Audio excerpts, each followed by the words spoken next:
किया है। अभी तक वीडियो में हमने आपको 2015, 2016 और 2018 में पूछे गए जो सवाल थे उनको कराया, ठीक है। और कल से इसमें क्या किया, एक अभ्यास शुरू किया है। तो पहला वाला अभ्यास हो चुका है, आज दूसरा वाला अभ्यास करेंगे। क्या है, दूसरा वाला अभ्यास करेंगे। तो आइए देखते हैं कि कौन कौन से प्रश्न आज दिए हैं। तो चलो भाई शुरू हो जाओ, आंसर सब आपको करना है। क्या है, आंसर आप सबको करना है। तो चलिए भाई, बताना है मोहनजोदड़ो का सबसे बड़ा भवन किसे माना गया। वैदिक साहित्य में सर्वाधिक वर्णित नदी कौन सी है। मुगलों के द्वारा शिवाजी को कैद कर कहां रखा गया था। और मुझे पूर्ण विश्वास है कि ये तीनों प्रश्नों का जवाब आप सबके पास है। तो है तो आंसर करो। क्या है तो आंसर करो फटाक से, किसी का गलत नहीं होना चाहिए एक भी सवाल।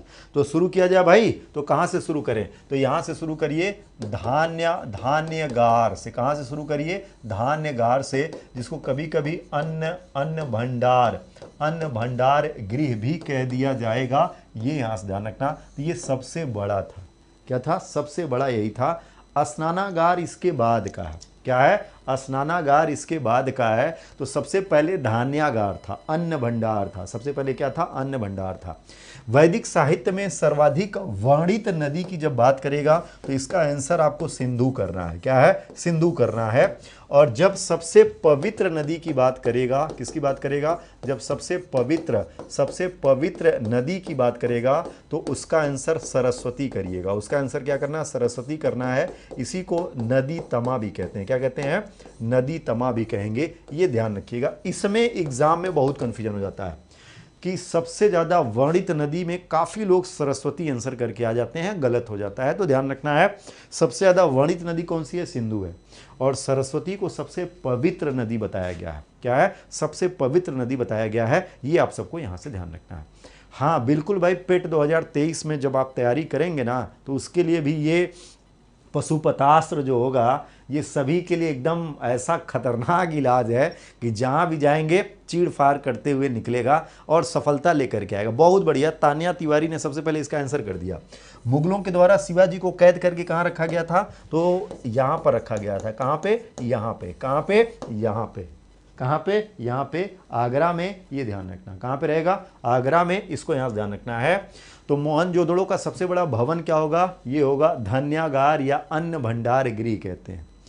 वैदिक काल में सबसे ज्यादा किस नदी का जिक्र किया गया, सिंधु नदी का। नदी तमा किसको कहा है, सरस्वती को। आगरा में रखा था शिवाजी को कैद करके, जहां पर इन्होंने फिर मिठाई के टोकरे में अपना माया जाल फैला करके बाहर निकल गए थे। एक खगोलीय दूरी यानी एस्ट्रोनॉमिकल यूनिट किसके बराबर होती है।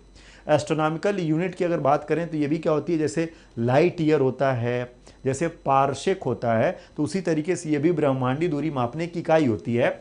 जैसे लाइट ईयर यानी प्रकाश वर्ष में हम लोग क्या पढ़ते हैं, 9.46 इंटू 10⁻12 किलोमीटर पढ़ते हैं। उसी तरीके से हम लोग पारसेक बराबर पढ़ते हैं 3.26 LY पढ़ते हैं। उसी तरीके से एस्ट्रोनॉमिकल यूनिट होता है ना। उसी तरीके से क्या होता है, एस्ट्रोनॉमिकल यूनिट होता है। क्या होता है भाई, ये किसी को मालूम है, आंसर करो फटाक से।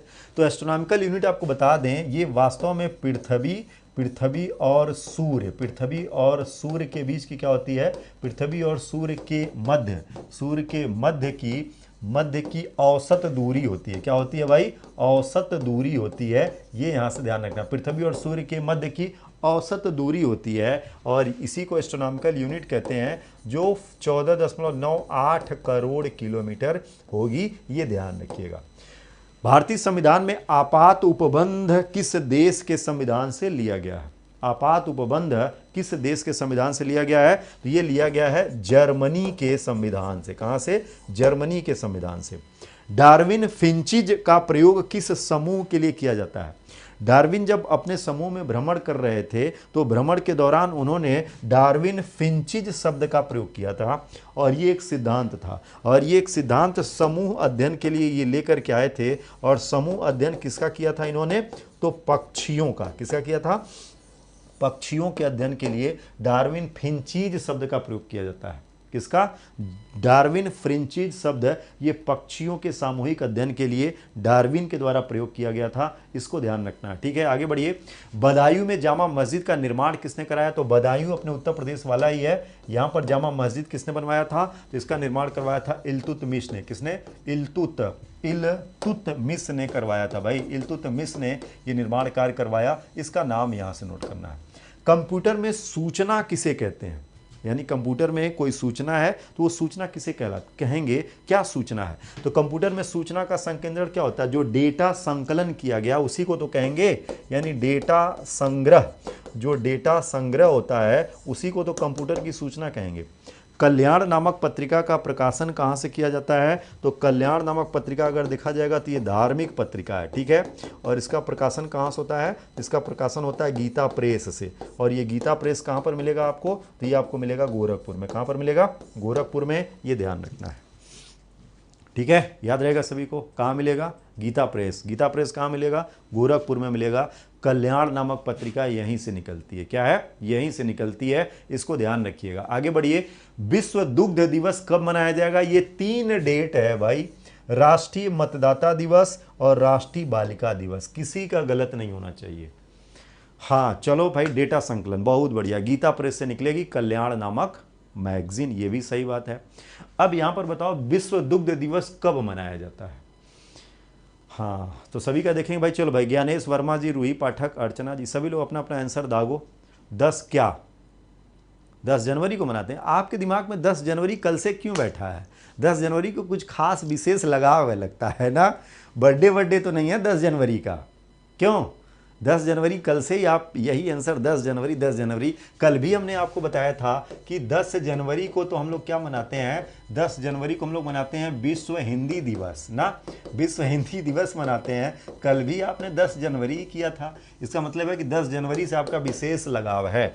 अरे भाई साहब, ये विश्व दुग्ध दिवस है, ये कब मनाया जाता है? ये 1 जून को मनाया जाता है। कब? 1 जून को मनाया जाता है। और जब आपसे कहेगा राष्ट्रीय दुग्ध दिवस, क्या है? जब आपसे कहेगा राष्ट्रीय दुग्ध दिवस बताइए, तब इसका आंसर आपको 26 नवंबर करना है, वर्गीज कुरियन वाला। ठीक है, ये ध्यान रखना भाई।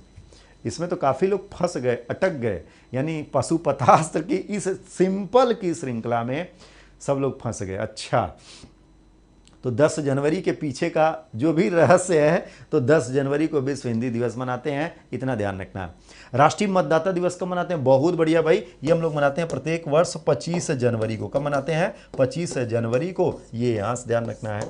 और राष्ट्रीय बालिका दिवस कब मनाया जाता है? तो राष्ट्रीय बालिका दिवस कब मनाते हैं? ये हम लोग मनाते हैं 24 जनवरी को। और इसी दिन उत्तर प्रदेश स्थापना दिवस भी मनाया जाता है, ये भी ध्यान रखना। तो एक डेट और हो जाएगा, इसी दिन उत्तर प्रदेश स्थापना दिवस भी मनाया जाएगा। ये आप सबको यहां से ध्यान रखना है।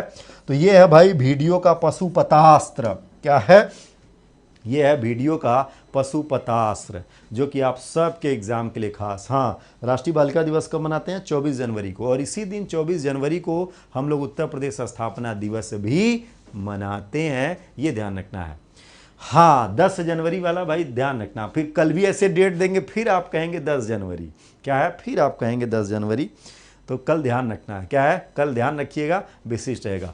तो ये है भाई वीडियो का पशुपतास्त्र, और इसका स्क्रीनशॉट अपने पास रखते चलिए। अभ्यास दूसरा है, क्योंकि ये प्रश्न जो आप यहाँ पढ़ रहे हैं वीडियो के लिए, एकदम समझिए कि खतरनाक हैं। क्या है? एकदम जानलेवा रहेंगे, एग्जाम में छपेंगे ही छपेंगे। तो पेज नंबर 1 फटाक से स्क्रीनशॉट अपने पास रखना भाई, पेज नंबर 1। चलो आगे बढ़ो, पेज नंबर 2, इसको नोट्स में लिखते चलिएगा। पेज नंबर 2, इसको और भी आगे जब इसकी लंबी श्रृंखला चलाएंगे तो एक साथ सभी का रिवीजन करेंगे। ठीक है, पेज नंबर 3 यहां से कर लेना, पेज नंबर 4 ये यहां से कर लेना। ठीक है, तो वीडियो को लेकर के जब पशुपतास्त्र की श्रृंखला ऐसे बड़े से पोस्टर के साथ चलेगी ना, तो ये सारे प्रश्न एक साथ वहां पे रिवीजन करवाएंगे, ये ध्यान रखना। क्या है? ये ध्यान रखना, जो कि विशिष्ट रहेगा। ठीक है।